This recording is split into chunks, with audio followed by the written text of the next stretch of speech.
The Real Housewife.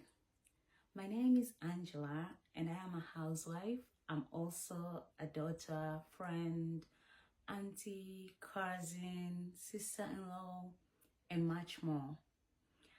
I love life and I try as much as possible to live it to the fullest. I believe that there are different seasons in life, just like the weather. Life in itself is a rat race, and most often than not, we may find ourselves not actually living. Does that make sense? Well, maybe not, but it does to me. I am in the season of being a real housewife.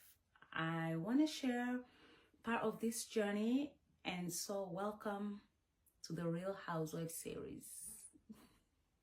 I'll start from the beginning. Born and raised in Kenya, I knew from an early age that I will be married one day when I am of age and have a family of my own.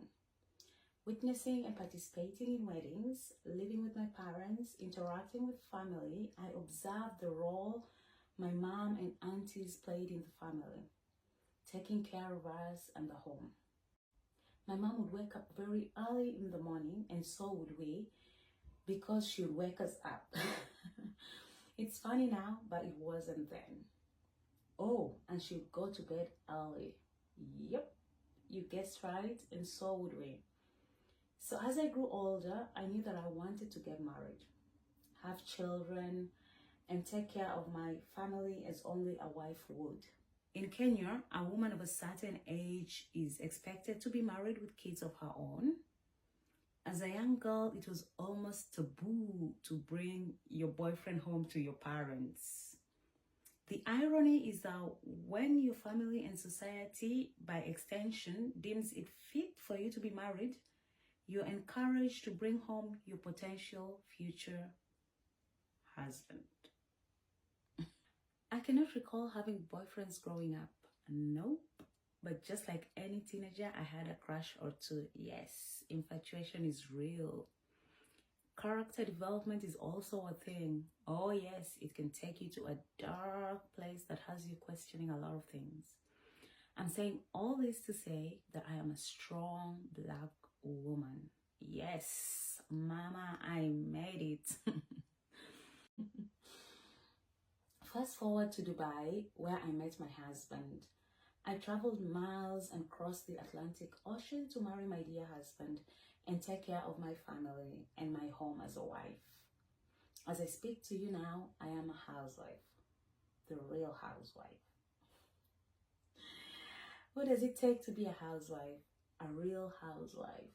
Well, we are about to find out together. Being a real housewife may be different in different countries, and there are a lot of moving parts and expectations. So welcome to my journey. Sit back, relax, and fasten your seatbelts. This is my first time living with a man. He is not only a man, he is my husband. As an African lady, I am expected to cook for my husband and serve him, do all the household chores, be submissive, manage the household affairs under his guidance and wisdom. The list is quite extensive.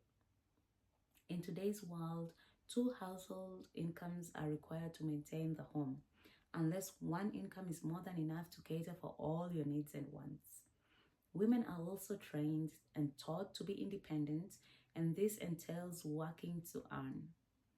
Earning you keep gives you purpose, fuels your passion, and puts money in your pocketbook. And I love money. Who doesn't? So I'm saying all this to say that I will be working at some point, and so this will impact my role as a housewife. Right now, I am enjoying being the real housewife at home. Every day is different. So in this episode, I will talk a little bit about how my typical day looks like. I wake up in the morning, ideally like my mom raised me to, but there are those mornings that I just don't want to wake up. I make the bed, say a prayer, then depending on the day, I go live on YouTube. I make breakfast. Sometimes I skip breakfast and drink water. When I do have breakfast, it is normally cereal and maybe eggs and a fruit. My husband is not big on breakfast. He takes coffee in the morning. So I think I've made him coffee like twice. He's okay making coffees for now, and I'm not complaining.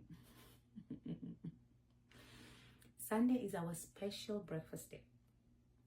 The whole spread: bacon, eggs, English muffins, pancakes, sausages, hash browns, tea, fruits, you name it, you got it. I call it brunch. I do the laundry and fold the clothes, which I do not like to fold clothes at all. I feel dizzy.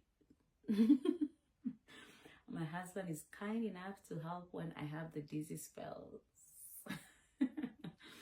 I'm so thankful that we have the washing and drying machine because I do not know what I would do without it. In Kenya, most women wash clothes by hand because the machine is a luxury they cannot afford. So I am grateful for this blessing. Exercise is part of my daily routine, but sometimes I exercise without moving. Oh, the struggles of being the real housewife. I'm still slacking in the cooking department, but my husband loves my ugali with beef and spinach. Yes, so I'm doing something right. In our household, we clean up after ourselves, but as the real housewife, it is my duty to ensure that the house is clean and well maintained. Having a helpful, resourceful, loving husband comes in handy, trust me. Well, this marks the end of episode 1 of The Real Housewife. Stay tuned for more episodes, and I will see you on the next one.